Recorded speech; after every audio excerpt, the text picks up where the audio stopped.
Good morning class. आज हम करेंगे व्याकरण से आपका चैप्टर 9 क्रिया विशेषण। ठीक है, विशेषण हमने किया था, आज हम करेंगे क्रिया विशेषण। ठीक है, तो सबसे पहले हम कुछ वाक्य पढ़ेंगे। रमेश वहाँ खेल रहा है। महेंद्र दिल्ली कल जाएगा। कछुआ धीरे धीरे चलता है। अधिक खा लिया, अब चूरन लाओ। ठीक है, इसमें कुछ शब्द आपने देखा कि कुछ कलर्ड शब्द हैं ना, जैसे वहाँ, कल, धीरे धीरे, अधिक। तो ये शब्द क्यों कलर्ड है? क्योंकि जो पहला वाक्य है उसमें वहाँ शब्द स्थान बता रहा है, कल शब्द समय बता रहा है, कछुआ धीरे धीरे चलता है, ये एक रीति बता रहा है कि वो इसी प्रकार चलता है, कछुआ हमेशा धीरे धीरे ही चलता है।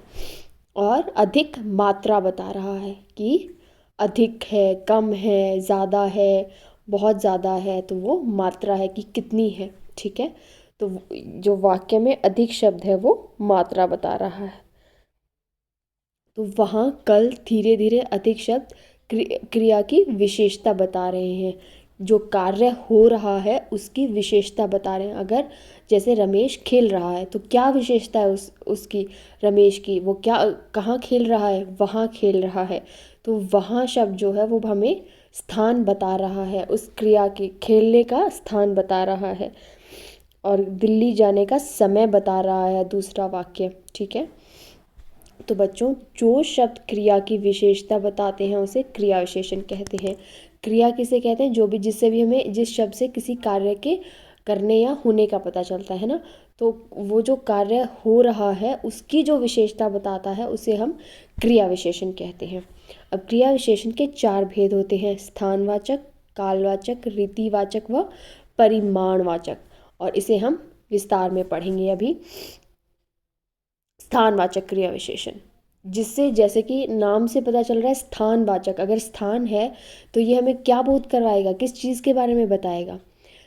वाक्य से पता लगेगा। वाक्य पढ़ते हैं। मोहन घर के भीतर सो रहा है। गाय इधर आ रही है। भीतर और इधर, इन शब्द से क्या पता चलता है?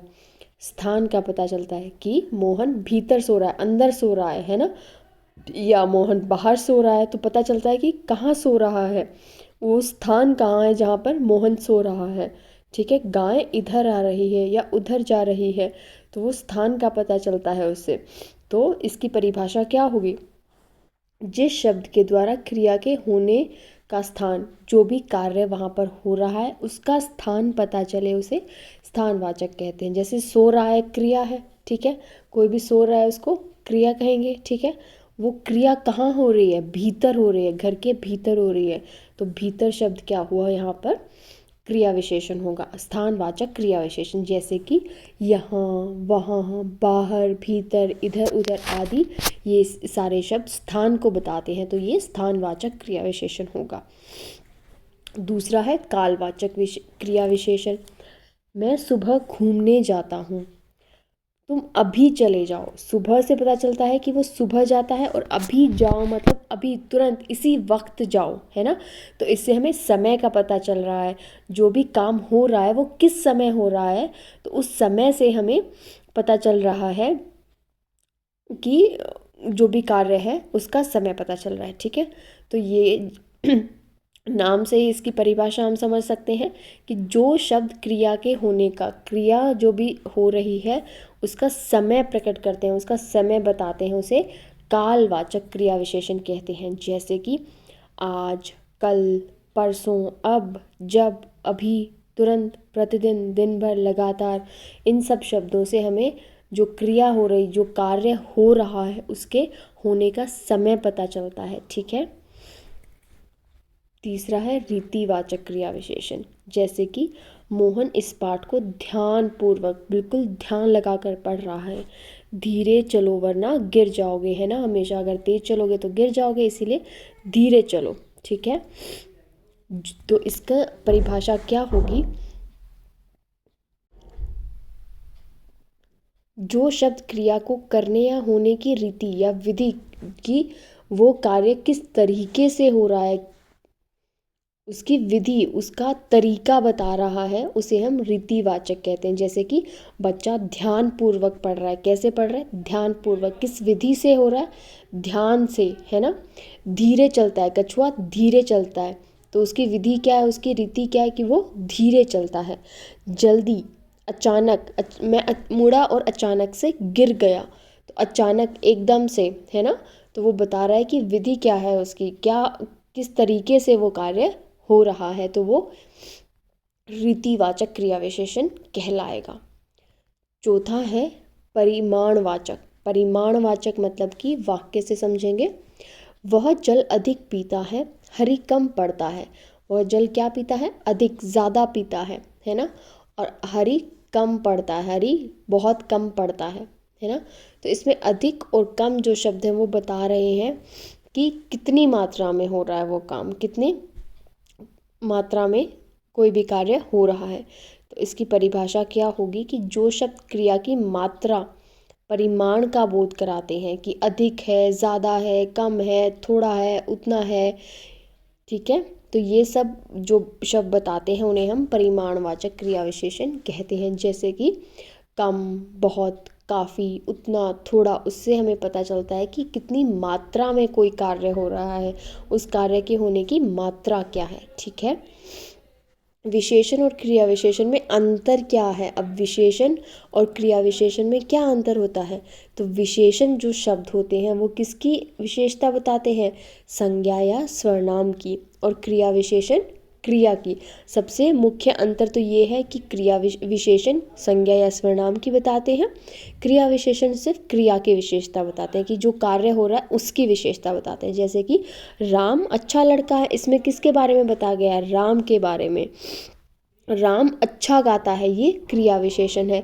अच्छा गाता है, वो कौन सी क्रिया अच्छी करता है? गाना गाने की क्रिया अच्छी करता है, तो अच्छा गाता है, ठीक है। जब राम के बारे में बताया गया तो वो विशेषण हुआ, लेकिन राम की कोई क्वालिटी, राम के गाने के बारे में जब बात हुई तो वो क्रिया विशेषण होगा, ठीक है। विशेषण शब्दों में लिंग वचन के अनुसार परिवर्तन होता है, जबकि क्रिया विशेषण में परिवर्तन नहीं होता।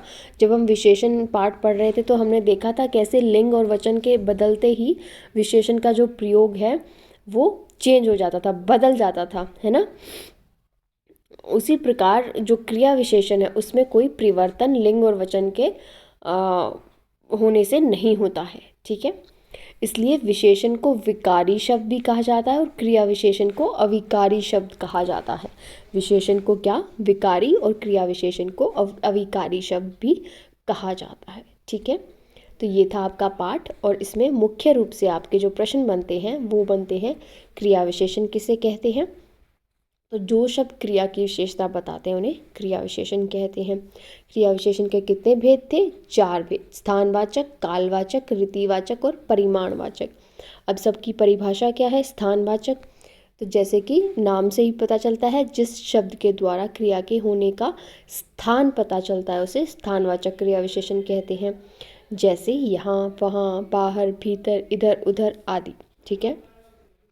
कालवाचक क्रिया विशेषण, तो जो शब्द क्रिया के होने का समय बताते हैं उसे कालवाचक क्रिया विशेषण कहते हैं। जैसे आज, कल, परसों, अब, जब, तब, ठीक है।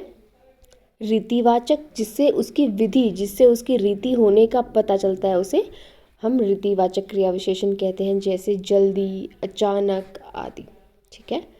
परिमाणवाचक, जिससे हमें मात्रा का बोध हो, जिससे हमें क्रिया जो कार्य हो रहा है उसकी मात्रा, कितनी मात्रा में वो हो रही है उसका पता चले। जैसे कि कम, बहुत, काफ़ी आदि, ये सब शब्द हमें मात्रा के बारे में ज्ञान करवाते हैं कि कितनी मात्रा, कितनी क्वांटिटी में वो चीज़ हो रही है, ठीक है। तो ये प्रश्न आपने अपनी नोटबुक में लिखने हैं, यही आज का आपका होमवर्क है, ठीक है। Thank you.